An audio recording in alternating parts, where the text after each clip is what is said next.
All right, let's get the top story now. And the economic crisis in Sri Lanka has marked a sharp turnaround in political support for Mahinda Rajapaksa, who swept to power in 2019, promising stability. And the cabinet has resigned en masse from their positions at a late-night meeting on Sunday. But Rajapaksa will continue to remain the Prime Minister. Earlier, police used tear gas and water cannons to disperse protesters, defying a weekend curfew. Well, let's go across to Shrija now for the very latest. She just returned, in fact, last night from Sri Lanka. And Shrija, tell us more about these resignations. What happens now? All the ministers resigning, but the Prime Minister stays on.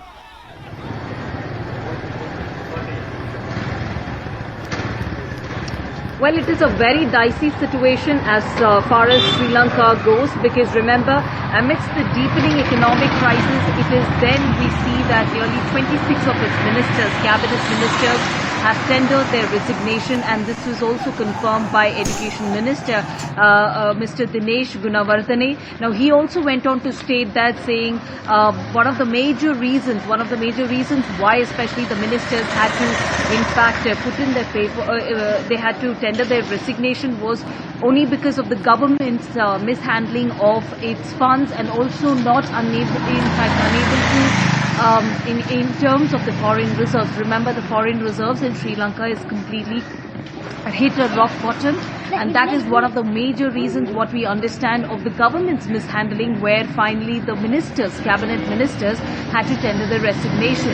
In fact, the resignation was submitted to the Prime Minister Mahinda Rajapaksa, but he will continue to remain the Prime Minister, but the next future course of action will also be decided by him. Now, all these events that we are looking at, the latest developments, is all clearly the aftermath of some of the draconian measures brought in by the President of Sri Lanka, Gotabaya Rajapaksa, where he did the first thing that he acted, the way he acted upon as far as the citizens of, in terms of Sri Lanka is concerned. What we did, of course, witness was, he brought in the emergency, that is declared a public emergency, and after which we did see where he imposed the curfew. Now, one of the things as far as the curfew is concerned, we see that several of the protesters were planning to take out in the streets and protest against Gotabaya Rajapaksa, but clearly, despite the curfew, we are talking about a 36-hour curfew imposed by the government, we saw sporadic protests, not just, common man, but we also saw several of the students being taken into custody, where we see right outside Peradeniya University, tear gas was shelled, water cannons were used once again by the police. So to the maximum we are looking at, where Mr. the Gotabaya Rajapaksa, he's gone on to use his complete powers to stifle the voices of the common man. And as far as now the political climate here in Sri Lanka is concerned, we are looking at a very, very dicey situation. As far as the opposition says, they go on to say that it is important for the government, or even for that matter, the president himself, to step down, because he is instead of acknowledging the failure of the government, he's gone on to impose certain draconian measures. And even as we speak, we see that several of the people continue to, in fact, wait in queues outside fuel stations as well.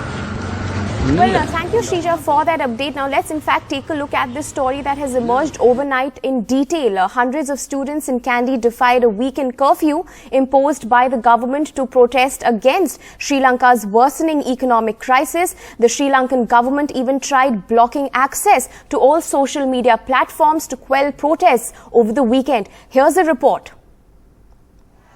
Tear gas and water cannons used to disperse students protesting outside Peradeniya University, marked by sporadic protests by various groups of people in the capital city, Colombo. The opposition marching towards Independence Square, a landmark in the history of Sri Lanka's independence, was stopped using barricades and policemen forming human barricades. They are dictatorial and authoritarian policy instruments to obstruct the voice of the people. Well, 22 million people of Sri Lanka is suffering due to the inability, incompetence and very, very poor rule of this government. Deserted streets, grocery stores shut, fuel stations shut, public transport off the roads. Most of the country stayed indoors, struggling to cope up with the shortage of essential items. Social media, banned since Saturday evening, was reopened at 3:30 p.m. today. Namal Rajpaksha, Sri Lankan minister and the eldest son of Prime Minister Mahinda Rajpaksha, criticized his government and urged the government to think progressively. The Human Rights Commission has taken serious note of the declaration of public emergency, and sources tell us that the government will soon be questioned about it. By imposing curfew and declaring emergency and arresting protesters, the Sri Lankan government has stifled the voices of the citizens. In fact, the story will remain the same even on Monday when the curfew is lifted at 6 a.m. People will continue to wait in long queues outside fuel stations. In fact, they will continue to wait right outside cooking gas distribution centers, because so far the Sri Lankan government just maintains by imposing such draconian measures, while you have the tax-paying citizens waiting in the scorching heat and also struggling to buy essentials. In Colombo, with camera person Govind Murthy, Shrija for NDTV. In fact, let's shift focus from Sri Lanka to Pakistan now. Pakistan Prime Minister Imran Khan has stumped his rivals on Sunday by calling for snap elections and getting the presidential nod for the dissolution of the parliament, scuttling with a no-trust vote against him. Gargi? That's right, a googly really to the opposition. The matter will now be heard by the Supreme Court. In a short address to the nation, Imran Khan asked the people of Pakistan to get ready for elections. The assembly has been dissolved and elections will be held in 90 days. But Pakistan's opposition is furious and staging a dharna in the assembly till the no-trust vote is held.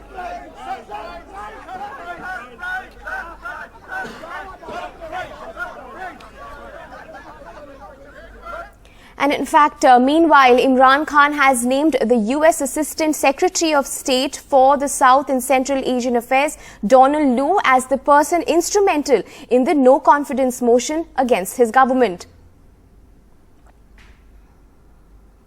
National security council जिसमें सारे security chiefs बैठे हुए थे, सब बैठे हुए थे, उनके सामने पूरा वो जो कम्युनिके था पाकिस्तान के एम्बेसडर अमेरिका में और उनका जो डोनाल्ड लू जो भी उनका रिप्रेजेंटेटिव था, उसके सारे ये ऑफिशियल मीटिंग थी, वो सारा कॉन्वर्सेशन फिर जब बताया गया हमारी नेशनल सिक्योरिटी काउंसिल में, तो फिर एक उसके बाद मिनट्स जारी किए गए उसके। उन मिनट्स के अंदर ये चीज़ कंफर्म की गई कि ये एक बाहर से प्लान बना था जिसमें इंटरफेयर किया गया था पाकिस्तान की इंटरनल पॉलिटिक्स में, और ये जो नो कॉन्फिडेंस थी इसकी बुनियाद बाहर थी। तो जब एक दफ़ा मुल्क की हाईएस्ट सिक्योरिटी बॉडी ये कंफर्म कर देती है, तो उसके बाद तो ये प्रोसीडिंग्स ये irrelevant थी कि नंबर्स कितने हैं। Let's just take a look at what the Pakistan Deputy Speaker said and that entire address that Imran Khan made. फरमान में इस्लामी जमहूरिया पाकिस्तान के दस्तूर के आर्टिकल 54 के शेख 3 के तहत तजवीज़ करदा इख्तियारात को बरबेकार लाते हुए कौमी असम्बली का जुमा 25 मार्च 2022 को तलब करदा इजलास इसके काम के इख्तिताम पर बाज़रिया हाज़िर बर्खास्त करता हूँ। हज़रत कैसर स्पीकर कौमी असम्बली। बिस्मिल्लाहिर्रहमानिर्रहीम। इय्याका नअबुदु व इय्याका नस्तईन। मैं आज अपनी सारी कौम को मुबारक देना चाहता हूँ कि नेशनल असम्बली के हमारे स्पीकर ने मुस्तरद किया, रिजेक्ट किया एक वो मूव रिजीम चेंज की जो कोशिश की गई थी पाकिस्तान के 22 करोड़ अवाम में, एक बाहर से प्लान किया हुआ नो कॉन्फिडेंस मोशन जिसके पीछे एक फॉरेन एजेंडा था, और जो आज स्पीकर ने उसको जो रिजेक्ट किया है और ये नो कॉन्फिडेंस को जो रिजेक्ट किया, मैं सारी कौम को आज मुबारक देता हूं। मुझे कल से इतने लोग पैगाम दे रहे थे कि जी परेशान थे कि ये क्या हो रहा है. सारी कौम के सामने ये एक गद्दारी हो रही थी, गद्दार बैठे हुए थे और साजिश हो रही थी. और मैं उनको पैगाम देना चाहता हूं, घबराना नहीं. अल्लाह इस कौम के ऊपर देख रहा है. 27 रमज़ान को ये पाकिस्तान वजूद में आया था. ये इस तरह की साजिश इंशाअल्लाह ये कौम कामयाब नहीं होने देगी. तो जो स्पीकर ने आज जो अपनी अथॉरिटी, अपनी जो पावर, कॉन्स्टिट्यूशनल पावर यूज करके जो फैसला किया है, अब इसके बाद मैंने अभी से प्रेसिडेंट साहब को वो भेज दिया है, एडवाइस भेज दी है कि असेंबलियां डिसॉल्व करें. एक डेमोक्रेटिक सोसाइटी में हम डेमोक्रेट्स अवाम के पास जाएं, अवाम से इलेक्शंस हो, अवाम फैसला करे कि वो किसको चाहती है. कोई बाहर से साजिश और इस तरह के लोग, करप्ट लोग, पैसे की बोरियों से लोगों को खरीद के इस मुल्क की तकदीर का फैसला ना करें. वो लोग जो सारे अचकन सलवा के बैठे हुए हैं और वो करोड़ों रुपया इन्होंने खर्च किया लोगों को खरीदने के लिए, ये सारा पैसा इंशाल्लाह जाया होगा. और जिन लोगों ने ये पैसा लिया है, मैं आप सबको कहता हूं कि कोई अभी भी कोई स्वाब कमा ले, कि कोई पनागाह पे लगा दे, कोई यतीम खाना खोल दें, कोई गरीबों के लिए मैं पैसा डिस्ट्रीब्यूट करें. और मैं अपनी कौम को आज कहता हूं कि आप इलेक्शंस की तैयारी करें और आपने फैसला करना है. किसी बाहर की कुव्वत, किसी करप्ट लोगों ने फैसला नहीं करना कि इस मुल्क का मुस्तकबिल क्या होगा. आपने फैसला करना है इस मुल्क का. और इंशाअल्लाह हम प्रेसिडेंट साहब को जब एडवाइस चला जाएगा, असेंबलीज डिसॉल्व हो जाएंगी और फिर आगे जो भी प्रोसीजर है अगले इलेक्शन का, केयर टेकर गवर्नमेंट का, वो अब शुरू हो जाएगा. मैं अपनी कौम को मुबारक देता हूं और मैं अल्लाह का शुक्र अदा करता हूं कि इतनी बड़ी साजिश जो मुल्क से की जा रही थी, एक इलेक्टेड 22 करोड़ की कौम जिसकी इलेक्टेड हुकूमत को गिराने की कोशिश की गई है, इस साजिश से वो आज फेल हो गई है. Pakistan पाइंदाबाद. And in fact, the opposition's Bilawal Bhutto Zardari has said that the opposition will go to the Supreme Court on this. बिस्मिल्लाहिर्रहमानिर्रहीम, अस्सलाम वालेकुम. जैसे पूरी दुनिया को पता है, पूरा पाकिस्तान को पता है, और आज खुद वजीर आजम, स्पीकर, बाकी सब ने देख लिया कि ऑपोजिशन का तादाद मुकम्मल था. हमारे पास अक्सरियत है कि हम वजीर आजम को अदम एतमाद में शिकस्त दिलवाए. आज ये नजर आते हुए आखिरी मौके पे स्पीकर साहब ने गैर आईनी काम किया है. पाकिस्तान का आईन तोड़वाया गया है. पाकिस्तान के आईन को तोड़ने का सजा वाज़ेह है. अदम एतमाद का वोटिंग आज ही होना है आईन के मुताबिक. यूनाइटेड ऑपोजिशन ने यह फैसला किया है कि हम नेशनल असेंबली में धरना देंगे जब तक हमारा आईनी हक ना दिया जाए. और हम अपना लॉयर से इस वक्त आज ही अभी सुप्रीम कोर्ट पहुंचेंगे कि हमारा पोलिंग, हमारा अदम एतमाद का वोट आज ही किया जाए. अदम एतमाद वजीर आजम साहब के खिलाफ जमा हो चुका है. वो पार्लियामान को डिसॉल्व भी नहीं कर सकता है. अदम एतमाद का मुकाबला करना पड़ेगा. स्पीकर साहब अगर ये सोच रहा है कि वो हाउस प्रोग भी कर सकता है, हमने स्पीकर साहब के खिलाफ भी अदम एतमाद जमा करके ये ऑप्शन भी उनसे छीना है. वाहिद रास्ता जो आईनी और जमहूरी रास्ता है वो ये है कि सुप्रीम कोर्ट ने फैसला देना है कि हमारा आज ही अदम एतमाद का वोट होगा. ये बचकाना हरकत, ये मैदान से भागना इमरान खान ने अपने आप को एक्सपोज कर चुका है. मैं पाकिस्तान के अवाम से अपील करता हूं कि आप आईन के साथ थे, जमहूरियत के साथ थे, और हम किसी कठपुतली को, किसी गैर जमहूरी शख्स को आपके हक पे डाका मारने की इजाजत नहीं देंगे. खान साहब ये झूठा बैरून अक़वामी साजिश करा के वजीर आजम के इलेक्शन से भाग रहा है, अदम एतमाद से भाग रहा है. We're now joined by a Pakistani journalist, Waqas Azim, senior reporter, 24 News Channel, Islamabad. Thanks so much for joining us this morning. And so what happens now? Is the Supreme Court going to take up the opposition's plea today? The Supreme Court of Pakistan is going to take the opposition party's petition today, and it is expected that the hearing will start at 1 p.m. in the Supreme Court of Pakistan. Chief Justice of Pakistan will head the 5-member bench of the Supreme Court to hear the petitions, and it is expected that the Supreme Court will question the ruling of the Deputy Speaker of National Assembly to dismiss the vote of no confidence motion against the Prime Minister Imran Khan. Attorney General Khalid Ahmed Khan will submit his explanation and tell the Supreme Court of Pakistan the legal point of view. In the meanwhile, President of Pakistan has appointed Prime Minister Imran Khan to continue his work. Prime Minister Imran Khan till the appointment of caretaker Prime Minister under the Article 224A.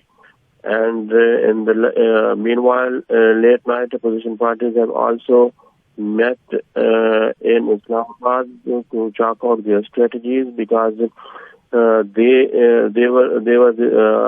point of view was that the Deputy Speaker has dismissed the vote of no confidence motion illegally and unconstitutionally, because there were 197 members of the opposition who were sitting in the National Assembly to vote out Prime Minister Imran Khan. But the Deputy Speaker has dismissed the vote of no confidence motion illegally and unconstitutionally. Mr. Waqas, I just also want to understand from you that is there more uncertainty, more protests expected? What is the situation on ground? Yesterday, remember, Imran Khan also was somebody who had called out for people to come in large numbers to gather on the streets. This was, of course, before the no trust vote. But what is the situation on ground? What are people saying over there? Well, a political crisis definitely is rising in Pakistan, because at the moment there is no federal cabinet, there is no parliament at the federal level, and the provincial assemblies have also been dissolved, and nobody knows what the next will be, because the opposition parties don't want to lose their membership, and they want to be restored by the Supreme Court of Pakistan. Right. Meanwhile, the Pakistan Tehreek-e-Insaf party has asked their members to come in the evening at D Chowk of Islamabad to hold a gathering and celebration after the dismissal of vote of no confidence motion. Welcome back. Petrol and diesel prices have been hiked yet again today by 40 paise a litre each, taking the total increase in rates in the last 2 weeks to 8 rupees 40 paise per litre. Petrol in Delhi will now cost 103.81 per litre, while diesel has gone up from 94.67 per litre to 95.07. In fact, rates have been increased across the country, varying from state to state depending upon the local taxation. कि daily आमदनी में भारी पड़ रही है, तो ये चीज़ है कि अगर पहले से पेट्रोल दाम ज़्यादा नहीं बढ़ते तो ठीक रहता, हमारा बाकी चीज़ भी चलता। आगे भी देखना है कि बिजली का बिल होगा, पानी का बिल होगा, सबका भरना होता है। सर, अब जेब पे बहुत ज़्यादा मार पड़ रही है, क्योंकि तेल महंगा होने से दिन भर की जो हमारी जो इनकम होती है वो सारी तेल के अंदर चली जाती है, तो इसीलिए आर्थिक स्थिति बहुत ज़्यादा ख़राब हो चुकी है तेल के मामले के अंदर।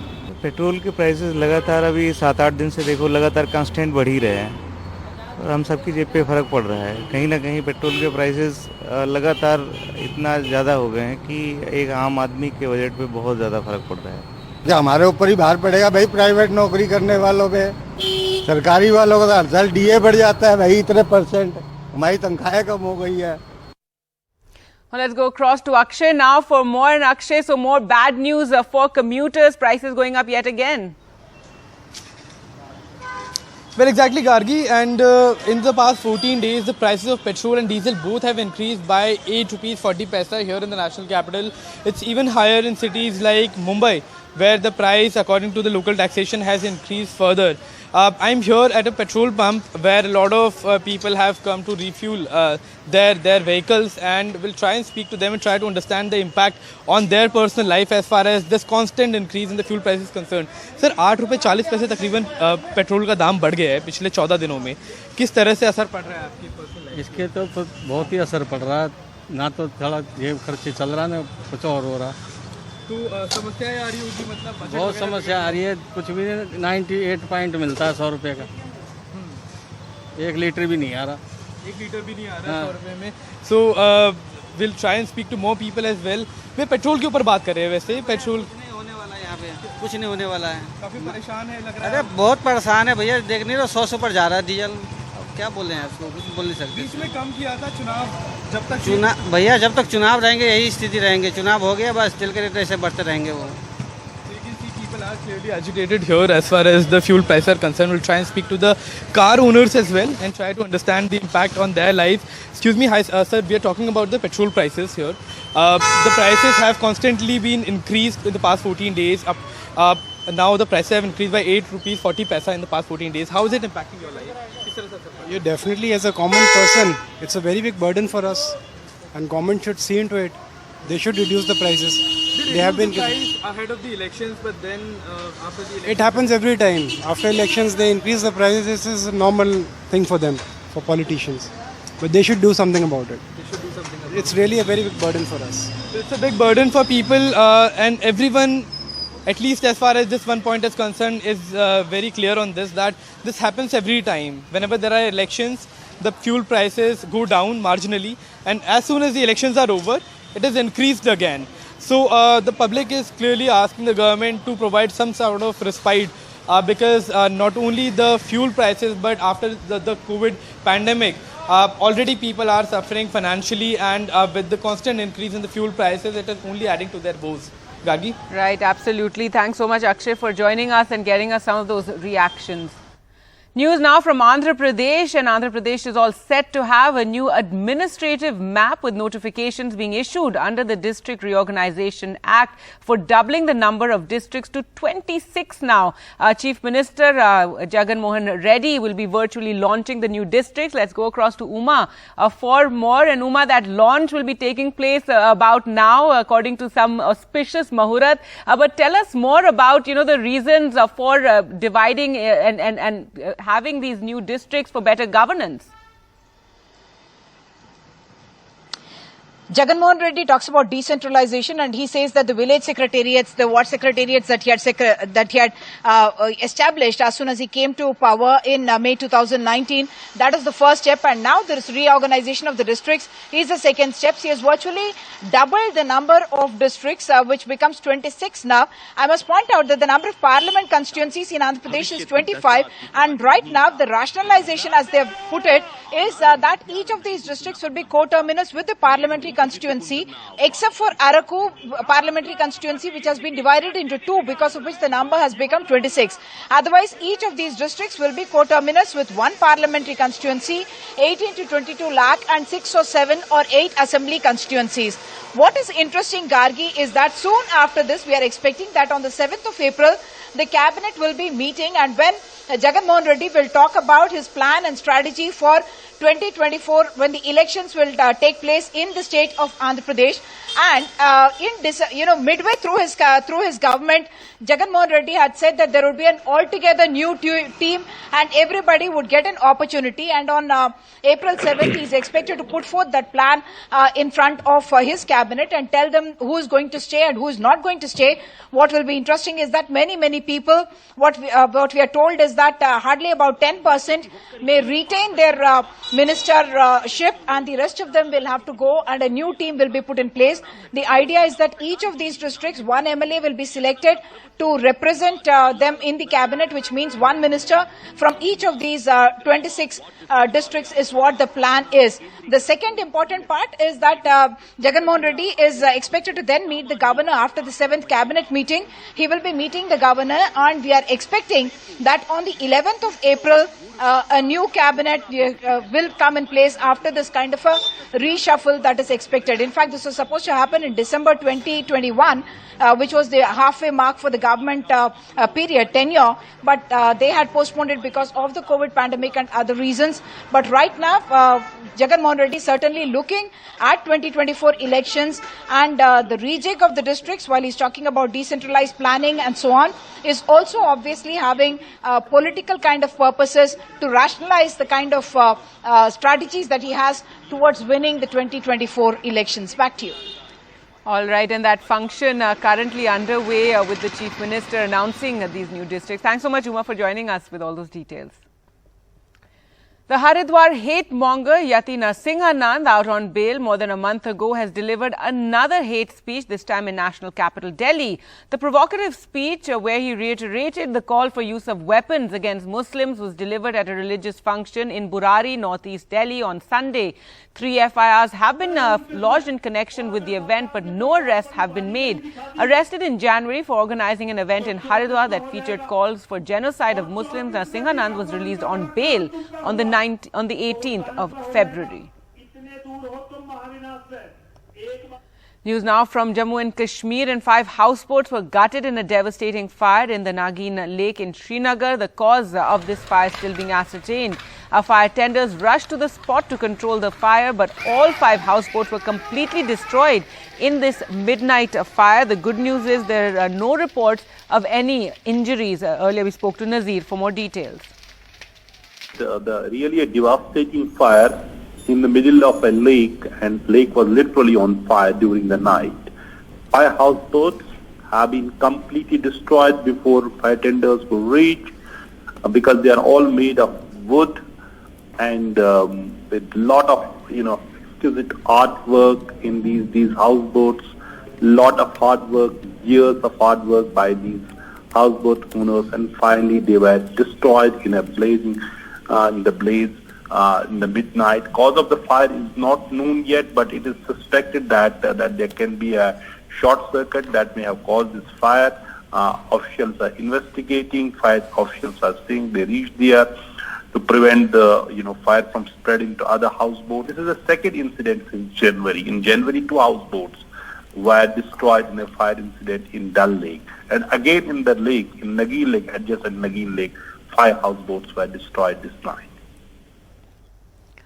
Some 142 people, including children of VIPs, actors and politicians, were taken into custody after a rave party was busted in the early hours of Sunday at a pub of a 5-star hotel in Banjara Hills by the task force team of the Hyderabad police.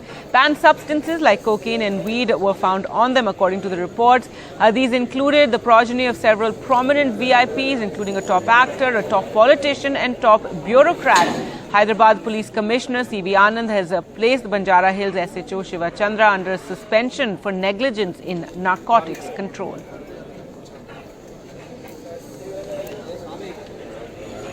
Well, moving on to happier news now, and a motorized electric wheelchair has been developed at IIT Madras, which could open a new range of job opportunities for the differently abled, including in the delivery business. Let's go across to Sam Daniel for more on this. Sam, tell us more about this. Thank you, Gargi. That's right. This is the innovative motorized electric wheelchair vehicle designed at the IIT Madras, and the advantage is that, Gargi, although this could move very fast on the roads, this can also be detached, and this wheelchair component can be used independently so that users can park this at the entrance and take the wheelchair either into the lifts or walk into the wheel into the malls or hotels or hospitals anywhere. And this, they believe, could open up a new range of possibilities for the differently able, because last mile access has always been a challenge, and this is called Neo Bolt, price 95,000 rupees. And now the co-founder has actually become a Zomato delivery person last week to explore how this will work on the ground, and now they're quite upbeat that this could actually be used by the differently able to serve in the delivery business. With me, Siddharth Daga, the co-founder. Thank you very much. There are many two-wheelers modified for use by differently abled. What's special about this? What's different about this? Exactly like you had mentioned. So since it's a modular design, it can be used as a wheelchair separately. So it's an indoor and outdoor mobility solution combined into one. So that is a very big advantage, because currently if you see those modified scooters, so any wheelchair user first of all needs help from family, from friends to first of all get onto that bike. And then after getting onto that bike, you need to carry your wheelchair with you, because wherever you're going, you need a wheelchair there. So these are two main advantages that the New Fly New Bolt gives over a standard modified two. You actually became a Zomato delivery person. How was the experience? Yeah, it was great. So we wanted to use e-commerce as a potential livelihood option for the physically challenged. So for us to understand what would be the problems in terms of accessibility, in terms of customer experience, we thought that yes, let's just get into the ground ourselves. So I became a Zomato delivery boy. I chose the option for cycle so that I don't need to provide a license and my delivery radius will be cut short. So I did around 11 deliveries. I called the customer saying, I'm on a wheelchair, can you please come down? And everybody obliged. Even the restaurants were agreeing to come out. So it was a positive experience. Why are you focusing on delivery? This could be stressful, in some way unsafe for the differently abled also. Yeah, I mean, we didn't think about that. So, but our main focus was to find a sustainable and a scalable mode of livelihood for them. So, say for example, now if you are doing a pilot in Chennai, we can immediately start in other cities and wherever Zomato or any other e-commerce delivery is happening. So, it was mainly to focus on that, sustainability and scalability. Let's speak to Selvam, a small entrepreneur. Selvam, thank you very much. உங்களுக்கு முந்தி நீங்க scooter வச்சிருக்கீங்க. You also have a scooter. How different is it from that? So, நான் Chennai KK நகர்ல இருக்கிறேன். நான் என்னோட பேர் செல்வம். நான் பார்த்தீங்கன்னா 90% பாதிக்கப்பட்ட மாற்றுத்திறனாளி போலியோ அட்டாக்குனால் பாதிக்கப்பட்டு இருந்தேன். எனக்கு பார்த்தீங்கன்னா கவர்மெண்ட்டில் ஸ்கூட்டர் கொடுத்தாங்க, ஸ்கூட்டி பேப்பு கொடுக்கும்போது பார்த்தீங்கன்னா எனக்கு இப்போ வீட்டுக்கும் வண்டிக்கும் பார்த்தீங்கன்னா ஒரு 50 மீட்டர்ஸ் டிஃப்ரெண்ட் வரும். ஸோ நான் அந்த வண்டியை விட்டுட்டு வீட்டுக்குள்ளே வரும்போது பார்த்தீங்கன்னா கீழே நான் முட்டி போட்டு தகர்ந்து தான் வரணும், 15 மீட்டர்ஸ் நடந்து வரணும். ஸோ அது பார்த்து இப்போ எனக்கு வந்து நியோ மிஷின் இந்த பைக்கு பேட்டரி வீல் சேர் கொடுக்கும்போது பார்த்தீங்கன்னா இப்போ நான் அங்கேருந்து இப்போ அந்த சந்துக்குள்ளே அந்த வீல் சேர்லேயே வீட்டுக்குள்ளே வர்றதுக்கு எனக்கு யூஸ் ஆகுது. புது வாய்ப்பு வருமா? வேலை வாய்ப்பு அந்த மாதிரி வரும். வேலை இல்லாதவங்களுக்கு இது ஒரு வேலை வாய்ப்பு கண்டிப்பாக வரும். கண்டிப்பாக. In a nutshell, Gargi, he says, although he owns a scooter, a modified scooter, he had to crawl literally on this terrain for around 50 meters to reach his small house behind.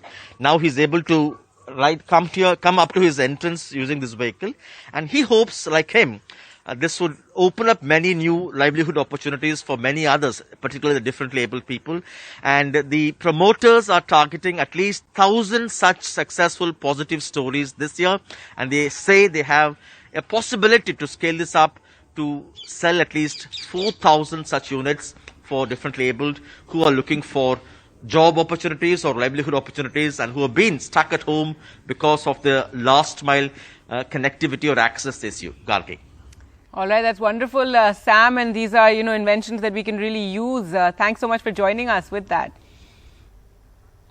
News now from the United States, where 6 people were killed and 12 others injured, some critically, in a shooting that took place early on Sunday morning in California's state capital, Sacramento. The city's police chief told reporters that around 2 a.m., officers on patrol had heard gunshots in the downtown area.